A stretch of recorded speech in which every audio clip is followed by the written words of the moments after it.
I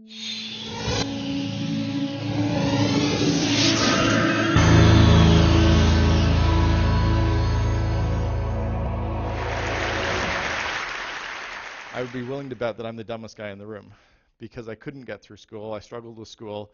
But what I knew at a very early age was that I loved money and I loved business and I loved this entrepreneurial thing. And I was raised to be an entrepreneur. And what I've been really passionate about ever since, and I've never spoken about this ever until now. So this is the first time anyone's ever heard it, except my wife 3 days ago, because she said, "What are you talking about?" And I told her, is that I think we miss an opportunity to find these kids who have the entrepreneurial traits and to groom them or show them that being an entrepreneur is actually a cool thing. It's not something that is a bad thing and is vilified, which is what happens in a lot of society. Kids, when we grow up, have dreams, and we have passions, and we have visions, and somehow we get those things crushed, and we get told that we need to study harder or be more focused or get a tutor. And my parents got me a tutor in French, and I still suck in French. 2 years ago, I was the highest rated lecturer at MIT's Entrepreneurial Master's Program, and it was a speaking event in front of groups of entrepreneurs from around the world. When I was in grade 2, I won a citywide speaking competition, but nobody had ever said, "Hey, this kid's a good speaker. He can't focus, but he loves walking around and getting people energized." No one had said, "Get him a coach in speaking." They said, "Get me a tutor in what I suck at." So as kids show these traits, and we need to start looking for them, I think we should be raising kids to be entrepreneurs instead of lawyers. And unfortunately, the school system is grooming this world to say, "Hey, let's be a lawyer, or let's be a doctor." And we're missing that opportunity because no one ever says, "Hey, be an entrepreneur." Entrepreneurs are people, because we have a lot of them in this room, who have these ideas and these passions or see these needs in the world, and we decide to stand up and do it. And we put everything on the line to make that stuff happen. And we have the ability to get those groups of people around us and want to kind of build that dream with us. And I think if we could get kids to embrace the idea at a young age of being entrepreneurial, we could change everything in the world that is a problem today. Every problem that's out there, somebody has the idea for, and as a young kid, nobody can say it can't happen because you're too dumb to realize that you couldn't figure it out. I think we have an obligation as parents and a society to start teaching our kids to fish instead of giving them the fish. The old parable, if you give a man a fish, you feed him for a day. If you teach a man a fish, you feed him for a lifetime. If we can teach our kids to become entrepreneurial, the ones that show those traits to be, like we teach the ones who have science gifts to go on in science, what about if we saw the ones who had entrepreneurial traits and taught them to be entrepreneurs? We could actually have all these kids sprouting businesses instead of waiting for government handouts. What we do is we sit and we teach our kids all the things they shouldn't do. Don't hit, don't bite, don't swear. Right now, we teach our kids to go after really good jobs. You know, and the school system teaches them to go after things like being a doctor and being a lawyer and being an accountant and a dentist and a teacher and a pilot. And the media says that it's really cool if we could go out and be a model or a singer or a sports hero like Luongo Crosby. Our MBA programs do not teach kids to be entrepreneurs. The reason that I avoided an MBA program, other than the fact that I couldn't get into any because I had a 61% average out of high school and then 61% average at the only school in Canada that accepted me, Carleton. But our MBA programs don't teach kids to be entrepreneurs. They teach them to go work in corporations. So who's starting these companies? It's these random few people. Even in popular literature, the only book I've ever found, and this should be on all of your reading lists, the only book I've ever found that makes the entrepreneur into the hero is Atlas Shrugged. Everything else in the world tends to look at entrepreneurs and say that we're bad people. I look at even my family. Both my grandfathers were entrepreneurs. My dad was an entrepreneur. Both my brother and sister and I, all three of us own companies as well. And we all decided to start these things because it's really the only place we fit. We didn't fit in the normal work. We couldn't work for somebody else because we're too stubborn and we have all these other traits. But kids could be entrepreneurs as well. I'm a big part of a couple organizations globally called the Entrepreneurs Organization and the Young Presidents Organization. I just came back from speaking in Barcelona at the YPO Global Conference. And everyone that I met over there who was an entrepreneur struggled with school. I have 18 out of the 19 signs of attention deficit disorder diagnosed, so this thing right here is freaking me out. It's probably why I'm a little bit panicked right now, is other than all the caffeine that I've had and the sugar, but like this is like really creepy for an entrepreneur. Attention deficit disorder, bipolar disorder. Do you know that bipolar disorder is nicknamed the CEO disease? Ted Turner's got it, Steve Jobs has it. All three of the founders of Netscape had it. Like I go on and on. The kids, you can see these signs in kids, and what we're doing is we're giving them Ritalin and saying, don't be an entrepreneurial type, fit into this other system and try to become a student. Sorry, entrepreneurs aren't students. We fast track, we figure out the game. I stole essays, I cheated on exams, I hired kids to do my accounting assignments in university for 13 consecutive assignments. But like as an entrepreneur, you don't do accounting, you hire accountants. So I just figured that out earlier. At least I can admit I cheated in university. Most of you won't. I'm also quoted, weirdly, and I've told the person who wrote the textbook, I'm now quoted in that exact same university textbook in every Canadian university and college studies in managerial accounting. I'm chapter 8. I open up chapter 8 talking about budgeting. And I told the author after they did my interview that I cheated in that same course, and she thought it was too funny to not include it anyway. But kids, you can see these signs in them. The definition of an entrepreneur is a person who organizes, operates, and assumes the risk of a business venture. That doesn't mean you have to go to an MBA program. It doesn't mean you have to get through school. It just means that those few things have to feel right in your gut. And we've heard those things about, is it nurture or is it nature, right? Is it thing one or thing two? What is it? Well, I don't think it's either. I think it can be both. I was groomed as an entrepreneur.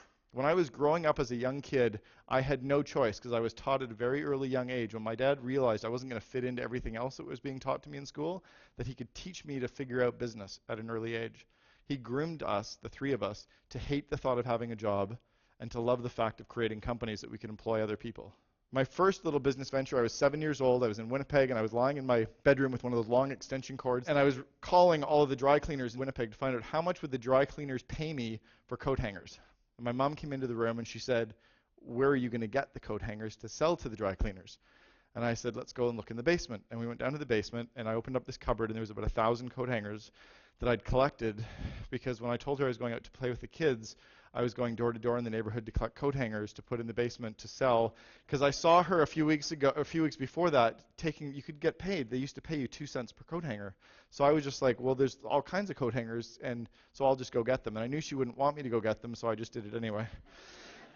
But and I learned that you could actually negotiate with people. This one person offered me 3 cents, and I got them up to 3.5. I even knew at a 7-year-old age that I could actually get a fractional % of a cent, and people would pay that because it multiplied up. At 7 years old, I figured out I got 3.5 cents for 1,000 coat hangers. I sold license plate protectors door to door. My dad actually made me go find someone who would sell me these things at wholesale, and at 9 years old, I walked around in the city of Sudbury selling license plate protectors door to door to houses. And I remember this one customer who so vividly, because I also did some other stuff with these clients. I sold newspapers, and he wouldn't buy a newspaper from me ever, but I was convinced I was going to get him to buy a license plate protector. And he's like, well, we don't need one. And I said, but you've got 2 cars. Remember, I'm 9 years old. I'm like, but you have 2 cars and they don't have license plate protectors. And I said, I know. And I said, and this car here's got one license plate that's all crumpled up. And he said, yes, that's my wife's car. And I said, why don't we just test one on the front of your wife's car and see if it lasts longer? So I knew there were 2 cars with 2 license plates on each. If I couldn't sell all 4, I could at least get one. I learned that at a young age. I did comic book arbitrage. When I was about 10 years old, I sold comic books at our cottage on Georgian Bay. And I would go biking up to the end of the beach and buy all the comics from the poor kids. And then I would go back to the other end of the beach and sell them to the rich kids. But it was obvious to me, right? Buy low, sell high. You've got this demand over here that has money. Don't try to sell to the poor kids. They don't have cash. The rich people do. Go get some. So that's obvious, right? It's like a recession. So there's a recession. There's still $13 trillion circulating in the U.S. economy. Go get some of that. And I learned that at a young age. I also learned don't reveal your source, because I got beat up after about 4 weeks of doing this because one of the rich kids found out where I was buying my comics from, and he didn't like the fact he was paying a lot more. I was forced to get a paper route at 10 years old. I didn't really want a paper route, but at 10 my dad said that's going to be your next business. So not only would he get me 1, but I had to get 2, and then he wanted me to hire someone to deliver half the papers, which I did, and then I realized that collecting tips was where you made all the money. So I would collect the tips and get payment. So I would go and collect for all the papers. He could just deliver them, because then I realized I could make the money. By this point, I was definitely not going to be an employee. My dad owned an automotive and industrial repair shop, and he had all these old automotive parts lying around, and they had this old brass and copper. And so I asked him what he did with it, and he said he just throws it out. And I said, but wouldn't somebody pay you for that? And he goes, maybe. Remember, at 10 years old, so 34 years ago, I saw opportunity in this stuff. I saw there was money in garbage, and I was actually collecting it from all the automotive shops in the area on my bicycle, and then my dad would drive me on Saturdays to a scrap metal recycler where I got paid. And I thought that was kind of cool. Strangely enough, like 30 years later, we're building 1-800-GOT-JUNK and making money off that too. I built these little pin cushions. I was 11 years old in Cubs, and we made these pin cushions for our moms for Mother's Day. And you made these pin cushions out of wooden clothespins. So we used to hang clothes on clotheslines outside. And you'd make these chairs, and then I had these little pillows that I would sew up, and you could stuff pins in them, and because people used to sew and they needed a pin cushion. So, but what I realized was that you had to have options. So I actually spray painted a whole bunch of them brown, and then when I went to the door, it wasn't, do you want to buy one? It was like, which color would you like? Like, I'm 10 years old, you're not going to say no to me. And especially if you have two options, you have the brown one or the clear one. So I learned that lesson at a young age. I learned that manual labor really sucks, right? Like cutting lawns is brutal. But because I had to cut lawns all summer for all of our neighbors and get paid to do that, I realized that recurring revenue from one client is amazing. That if I land this client once and every week I get paid by that person, that's way better than trying to sell one clothespin thing to one person, because you can't sell them more. So I love that recurring revenue model I started to learn at a young age. Remember, I was being groomed to do this. I was not allowed to have jobs. I would caddy. I'd go to the golf course and caddy for people, but I realized that there was this one hill on our golf course, the 13th hole, that had this huge hill, and people could never get their bags up it. So I would sit there with a lawn chair and just carry up all the people who didn't have caddies. I would carry their golf bags up to the top, and they'd pay me $1. Meanwhile, my friends were working for 5 hours to haul some guy's bag around and get paid $10. I'm like, that's stupid, because you have to work for 5 hours. That doesn't make any sense. You just figure out a way to make more money faster. Every week, I would go to the corner store and buy all these pops, and I would go up and deliver them to these 70-year-old women playing bridge. And they'd give me their orders for the following week, and then I would just deliver pop, and I just charged twice. And I had this captured market. You didn't need contracts. You just needed to have a supply and demand, and this audience who bought into you. These women weren't going to go to anybody else because they liked me, and I kind of figured it out. I went and got golf balls from golf courses, but everybody else was like looking in the bush and looking in the ditches for golf balls. I'm like, screw that. They're all in the pond, and nobody's going into the pond. So I would go into the ponds and crawl around and pick them up with my toes. You just pick them up with both feet, and you can't do it on stage. And you get the golf balls, and you just throw them in your bathing suit trunks, and when you're done, you got a couple hundred of them. But the problem is that people didn't all want all the golf balls, so I just packaged them. I'm like 12, right? I packaged them up 3 ways. I had the Pinnacles and DDHs and the really cool ones back then. Those sold for $2 each, and then I had all the good ones that didn't look crappy. They were 50 cents each, and then I'd sell 50 at a time of all the crappy ones, and they could use those for practice balls. And I sold sunglasses when I was in school to all the kids in high school. This is what really kind of gets everybody hating you, is because you're trying to extract money from all your friends all the time. But it paid the bills. So I sold lots and lots of sunglasses. And then when the school shut me down, the school actually called me into the office and told me I couldn't do it. So I went to the gas stations and I sold lots of them to the gas stations and had the gas stations sell them to their customers. And that was cool, because then I had retail outlets. And I think I was 14. And then I paid my entire way through first year university at Carleton by selling wineskins door to door. You know that you can hold a 40-ounce bottle of rum and 2 bottles of Coke in a wineskin? So what, right? Yeah, but you know what? You stuff that down your shorts. When you go into a football game, you can get booze in for free. Everybody bought them. Supply, demand, big opportunity. I also branded it, so I sold them for 5 times the normal cost. I had our university logo on it. You know, we teach our kids and we buy them games, but why don't we get them games if they're entrepreneurial kids that kind of nurture the traits that you need to be entrepreneurs? Why don't you teach them not to waste money? I remember being told to walk out into the middle of a street in Banff, Alberta, because I'd thrown a penny out in the street. My dad said, go pick it up. He said, I work too damn hard for my money. I'm not going to see you ever waste a penny. And I remember that lesson to this day. Allowances teach kids the wrong habits. Allowances by nature are teaching kids to think about a job. An entrepreneur doesn't expect a regular paycheck. Allowance is breeding kids at a young age to expect a regular paycheck. That's wrong for me if you want to raise entrepreneurs. What I do with my kids now, I've got 2, 9 and 7, is I teach them to walk around the house and the yard looking for stuff that needs to get done, come to me and tell me what it is, or I'll come to them and say, here's what I need done. And then you know what we do? We negotiate. They go around looking for what it is, but then we negotiate on what they're going to get paid. And then they don't have a regular check, but they have more opportunities to find more stuff, and they learn the skill of negotiating, and they learn the skill of finding opportunities as well. You breed that kind of stuff. Each of my kids has 2 piggy banks. 50% of all the money that they earn or get gifted, 50% goes in their house account, 50% goes in their toy account. Anything in their toy account they can spend on whatever they want.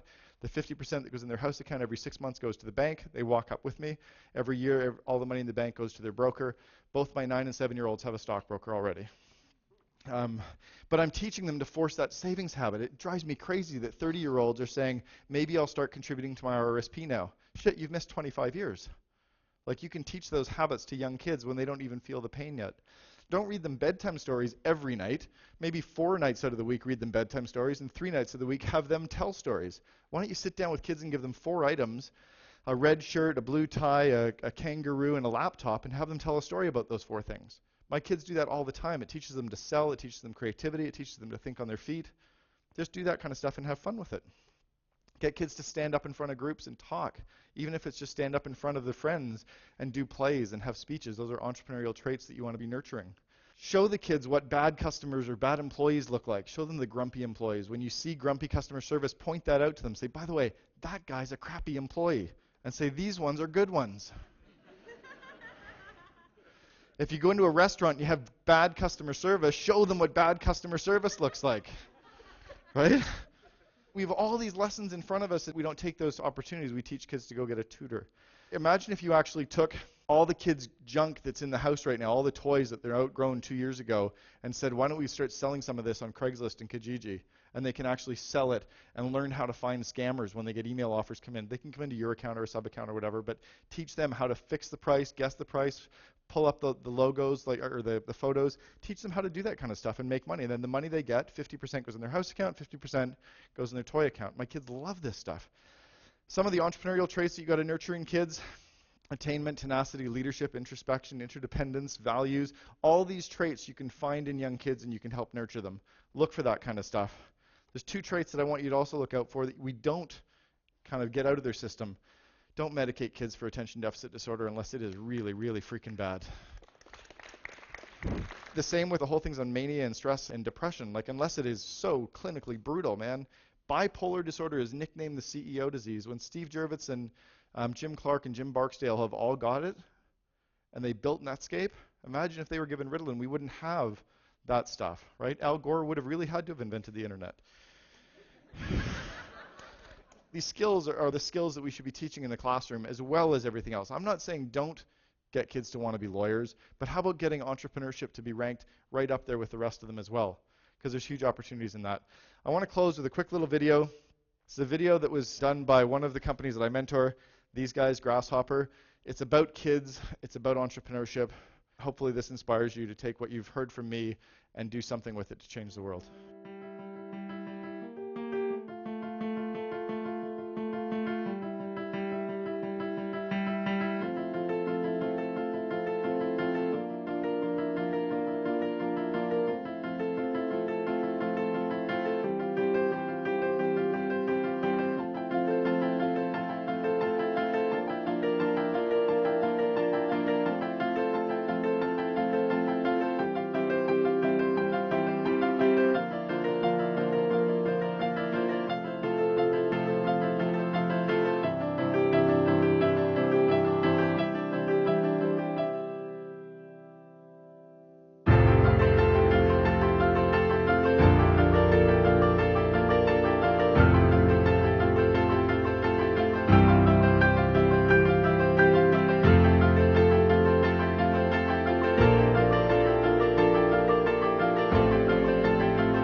Thank you very much for having me.